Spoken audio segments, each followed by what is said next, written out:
Je dis, il vaut mieux rester chauve que de faire une mauvaise chirurgie capillaire. Une zone donneuse décimée. Obligé de démissionner et de travailler dans un supermarché à pousser des caddies.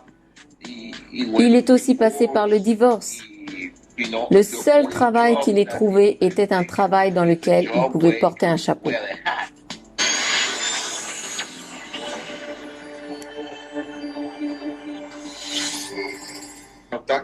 Alors, Dr Bisanga, la dernière fois, vous m'avez raconté une histoire qui m'a vraiment marqué.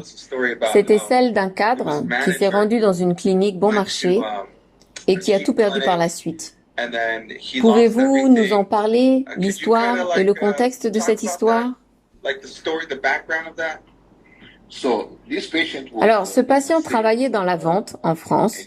Il réussissait très bien. Et malheureusement, il a décidé d'aller dans une clinique bon marché. Parce que pour lui, un médecin était un médecin et il ne voyait pas pourquoi certains faisaient payer plus cher. Alors il y est allé à l'aveuglette, sans vraiment faire de recherche, et pour finir, il a fait une mauvaise chirurgie capillaire. Tout ce qui pouvait mal se passer, s'est mal passé. Depuis le design non naturel, aux cheveux implantés dans toutes les directions, de gros greffons sur la ligne frontale, une zone donneuse complètement décimée. Et une fois que les cheveux ont commencé à repousser, il a réalisé qu'il ne pouvait plus faire de vente et faire face aux clients. Il a donc dû quitter son emploi et se contenter de travailler au supermarché à pousser des caddies.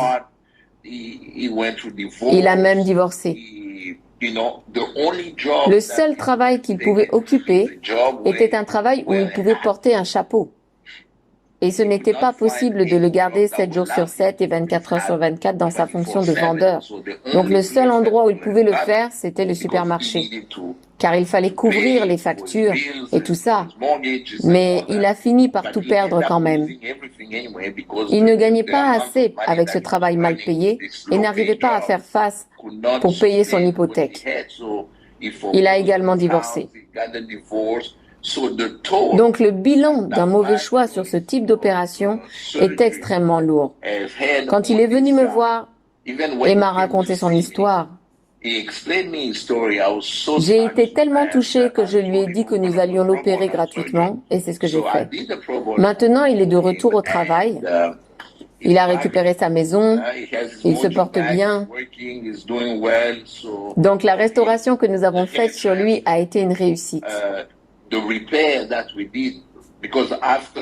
Après l'opération gratuite, il est venu 2 fois de plus pour peaufiner le travail, mais en payant cette fois. Et maintenant, il a repris son travail et il se porte bien. Il essaye aussi de rétablir la relation avec son ex-femme et de voir ses enfants. Mais comme il n'était pas présent, les juges ne lui ont pas accordé la garde ni des droits, car ils ont considéré qu'il les avait abandonnés pendant qu'il touchait le fond.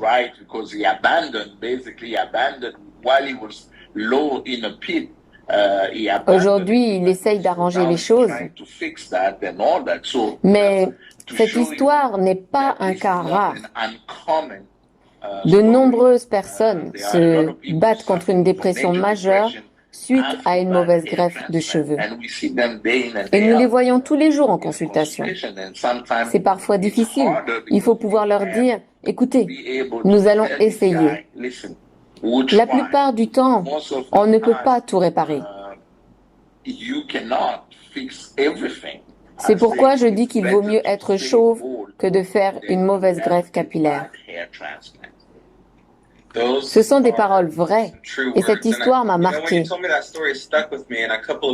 Des utilisateurs du forum m'ont également demandé où aller pour faire une greffe capillaire bon marché en donnant le montant qu'ils pouvaient dépenser. J'ai partagé cette histoire à titre d'exemple pour faire comprendre comment une opération bon marché peut vous faire tout perdre.